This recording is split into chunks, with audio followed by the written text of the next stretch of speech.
श्री कृष्ण कहते हैं, दोस्तों, क्या आप जानते हैं कि सफलता की कुंजी कहाँ छिपी है? ये बाहर नहीं है, बल्कि आपके अंदर है। यह भगवत गीता का अध्याय हमें जीवन की सबसे बड़ी चुनौती और उसका समाधान बताता है। वह है अपनी इंद्रियों पर नियंत्रण। पहचानो अपने अंदर के पुरुष को। ये पाठ हमें दो महत्वपूर्ण विशेषणों से परिचित कराता है। ये बताता है कि केवल पुरुष ही नहीं, बल्कि हम सब, हर व्यक्ति अपने प्रयासों के माध्यम से अपने लक्ष्य को प्राप्त कर सकता है। लेकिन यह प्रयास कैसा होना चाहिए? यह विनिश्चित यानी दृढ़ संकल्प वाला होना चाहिए।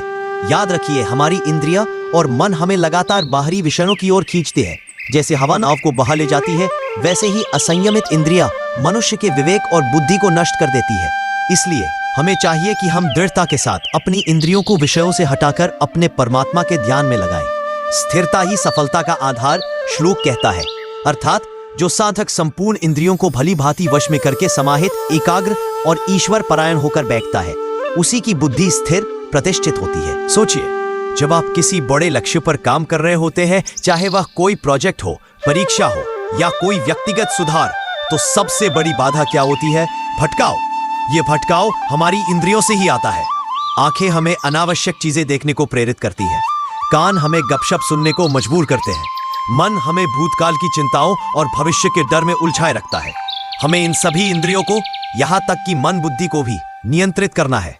ये सर्वाणी सभी शब्द बहुत महत्वपूर्ण है।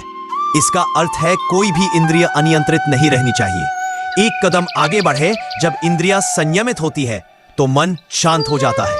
मन की स्थिरता ही समाहित अवस्था है। यह पाठ हमें चेतावनी देता है, अगर आप इंद्रियों को वश में किए बिना सिर्फ ज्ञान के अहंकार में विषयों का चिंतन करते रहेंगे, तो आप पतन की ओर चले जाएंगे। ये ऐसा है जैसे एक सैनिक ढाल